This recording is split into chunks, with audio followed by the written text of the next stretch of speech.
Oke, untuk submateri berikutnya itu berkaitan dengan deret geometri. Di sini ada kata kunci deret ya. Masih ingat kalian tentang pengertian apa itu deret ya? Intinya deret itu penjumlahan suku-suku ya. Karena di sini deret geometri berarti penjumlahan suku-sukunya itu pada barisan geometri. Gitu nggih? Oke. Kemarin deret itu disimbolkan dengan huruf S, nggih, dengan huruf S ya. Misal, nggih, kalian diberikan suatu barisan geometri, nggih, suatu barisan geometri 1, 3, 9, 27 dan seterusnya, nggih. Untuk deret pertama S1 itu penjumlahan sampai suku pertama, ya. Karena di sini suku pertamanya itu 1, ya, berarti S1 sama dengan U1 sama dengan 1. Itu, ya. Kemudian untuk deret yang kedua S2, ya, S2 itu artinya penjumlahan sampai suku yang kedua, berarti U1 ditambah U2. 1 ditambah 3 sama dengan 4. Begitu juga untuk S3, penjumlahan sampai suku yang ketiga, U1 ditambah U2 ditambah U3, diperoleh 1 ditambah 3 ditambah 9, 13. Untuk S4 demikian juga sampai dengan S ke-10. Oke. Untuk mencari S ke-10 ini diperoleh dari penjumlahan dari suku pertama ditambah suku kedua ditambah suku ketiga dan seterusnya sampai terakhir suku yang ke-10. Itu dinamakan dengan deret. Gitu nggih. Lalu bagaimana ketika kita ingin mencari S ke-10? Apakah kita harus mendaftarnya satu persatu lalu kita jumlahkan? Tentunya tidak, gitu nggih. Berikut ini merupakan rumus yang bisa digunakan untuk mencari deret geometri, gitu nggih. Di sini ada dua rumus yang bisa kalian gunakan, nggih. Rumus yang atas, nggih, dan rumus yang bawah. Nah, apa perbedaan dari kedua rumus ini, nggih? Sebenarnya perbedaannya itu hanya pada tata letak penulisan antara bilangan 1 dengan R, gitu nggih. Kalau yang atas itu R kurangi 1, nggih, sedangkan yang bawah itu 1 dikurangi R, nggih. Kapan kita menggunakan rumus yang atas dan kapan kita menggunakan rumus yang bawah, gitu nggih. Contoh, untuk menggunakan rumus yang atas itu digunakan ketika rasionya itu lebih dari 1, nggih. Misal pada barisan bilangan berikut ini, nggih. 3 1 3 9 27, nggih. Pada barisan bilangan geometri ini rasionya itu adalah 3, nggih. Karena rasionya itu 3, yang mana 3 itu lebih dari 1, berarti kita gunakan rumus yang atas. Beda ketika pola barisan bilangannya itu adalah 64, 32, 16, 8, dan seterusnya. Nah, pada pola barisan geometri ini rasionya itu adalah setengah, nggih. Setengah. Ya, rasionya itu adalah setengah. Setengah ini kurang dari 1, nggih. Karena kurang dari 1 berarti rumus yang kita gunakan adalah rumus yang bawah. Nggih.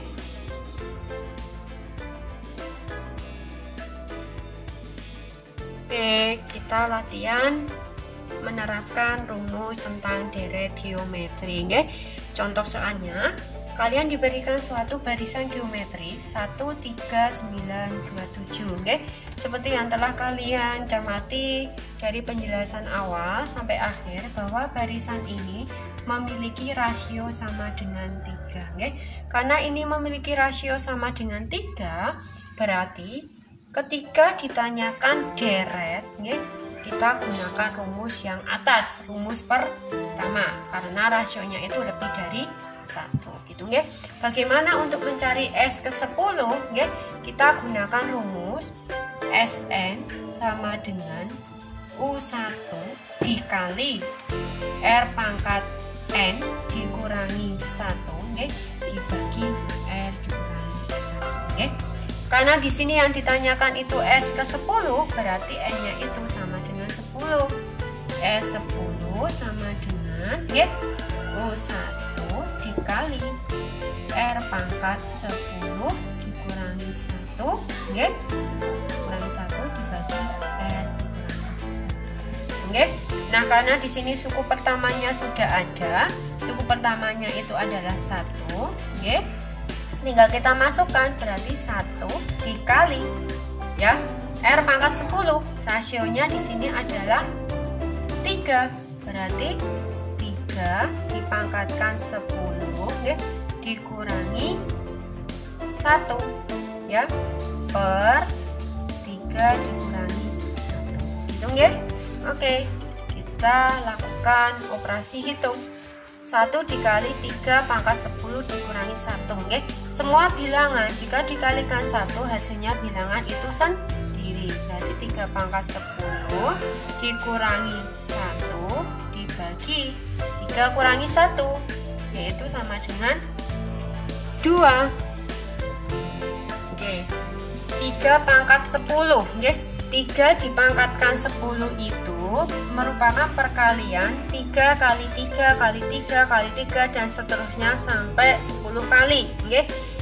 Kita peroleh 3 pangkat 10 itu adalah sini ya, 3 pangkat 10 itu adalah 5, 9, 0, okay? 0, 4, 9, okay? Dikurangi 1 dibagi 2 itu ya.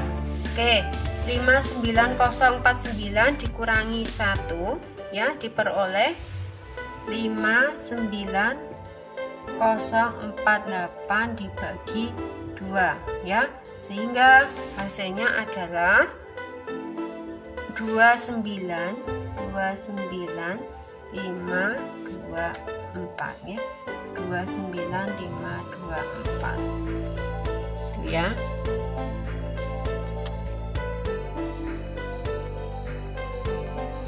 Oke, kita lanjut ke contoh soal yang kedua. Pada contoh soal yang kedua ini, kalian diminta untuk mencari deret kelima, berarti S5, ya. S5 dari suatu barisan geometri dengan suku pertamanya adalah 9, ya. Suku pertamanya adalah 9, suku keduanya adalah 3, suku ketiganya adalah 1, dan seterusnya. Gitu, ya. Untuk menyelesaikan soal ini, silakan dituliskan apa yang diketahui di dalam soal. Oke, di dalam soal diketahui nilai dari suku pertamanya, ya. Kemudian diketahui karena di sini barisan geometri berarti mempunyai rasio yang selalu tetap, ya. Memiliki rasio yang selalu tetap, yaitu perbandingan antara dua suku berurutan, ya. Misal dua suku yang berurutannya adalah U2 dan U1, ya. Berarti rasionya diperoleh dari U2 dibanding U1, ya. Karena di sini suku keduanya adalah 3, berarti 3 dibanding 9, ya. Jika kita sederhanakan diperoleh 1/3, ya. Inilah nilai dari rasionya. Nah, karena nilai dari rasionya adalah 1/3, yang mana 1/3 ini kurang dari 1, ya. Berarti kita gunakan rumus yang kedua karena kurang dari 1. Hitung, ya. Berarti untuk mencari S5 kita gunakan rumus yang kedua, ya, bahwa S5 akan sama dengan U1 dikali 1 dikurangi R pangkat. Karena di sini N-nya itu 5, berarti nanti R-nya pangkat 5 dibagi 1 dikurangi R. Jelas? Nah, karena di dalam soal sudah ada nilai dari U1, tinggal kita substitusikan 9 dikali 1 dikurangi, ya, rasionya adalah 1/3, ya. Ingat, bentuk pecahan ketika dipangkatkan silakan diberi tanda kurung terlebih dahulu. 1/3 dipangkatkan 5 dibagi 1 dikurangi 1/3. Hitung ya. Nah, kita selesaikan operasi hitungnya ya. Pada bagian pembilangnya terlebih dahulu ya. 9 dikali. Hati-hati di sini. Di sini ada bentuk pecahan yang dipangkatkan. Berarti untuk menyelesaikannya silahkan dipangkatkan. Pembilangnya dipangkatkan sendiri, penyebutnya dipangkatkan sendiri. Berarti 1 dikurangi 1/5 dibagi 3/5. Hitung ya, ini pangkat ya, kecil. Pangkat 5. Ya, ini bagian pembilang. Kemudian di bagian penyebutnya. Di bagian penyebutnya di sini memuat pengurangan pecahan. 1 dikurangi 1/3 ya. 1 dikurangi 1/3. Saya tulis di sini. 1 dikurangi 1/3 ya. Kalau kita kurangkan harus disamakan penyebutnya, dijadikan 3 ya. Oke. Ketika penyebutnya kita ubah menjadi penyebut 3, berarti nanti di sini akan menjadi 3/3 dikurangi 1/3 diperoleh 2/3. Oke. Berarti pada bagian penyebutnya adalah 2/3. Jelas ya? Oke, kita lanjut. Akan diperoleh 9 dikali ya, 1 dikurangi ya. 1 dipangkatkan 5, bilangan 1 dipangkatkan bilangan apapun hasilnya tetap akan sama dengan 1. Oke. Kemudian dikurangi 3/5. Perkalian secara berulang 3 kali 3 kali 3 kali 3 kali 3 sampai sebanyak 5 kali sehingga diperoleh 2/3. Oke, dibagi ya, dibagi 2/3 ya. Saya tulis ini ya, dibagi, ini tanda bagi ya, 2/3. Oke, kita selesaikan. Untuk menyelesaikan operasi pecahan ini sama hanya dengan tadi pada bagian penyebutnya gitu ya, tinggal disamakan penyebutnya menjadi 2/3 ya, menjadi 2/3. 2/3 dikurangi 2/3. Gini ya bagian penyebutnya. Untuk bilangan pertama, ketika penyebutnya diubah menjadi 2/3, berarti pembilangnya di sini juga 2/3 dikurangi 1 ya. Hati-hati karena di sini merupakan pembagian bilangan pecahan. Untuk menyelesaikannya harus diubah menjadi bentuk perkalian, okay? Dengan pembilang dan penyebutnya ditukarkan 3/2. Oke, tinggal kita sederhanakan. 9 dikali penyebutnya sama 2/3, kemudian 2/3 dikurangi 1 akan diperoleh 2/2 dikali 3/2 ya. Tinggal kita sederhanakan ya. Untuk yang 2/3 kita bagi dengan 3 ya, akan diperoleh 81 ya. 81 kemudian kita sederhanakan dengan 9 ya. Dengan cara 9 dibagi 9 diperoleh 1. 81 dibagi 9 diperoleh 9. Hitung ya. Kemudian ini untuk 242 kita sederhanakan dengan 2 ya. Sama-sama kita bagi dengan bilangan 2. 2 dibagi 2 1. Pada bagian atas akan diperoleh 1 2 1 ya. Sehingga untuk bagian pembilangnya tinggal 1 dikali 121 dikali 1 diperoleh 121.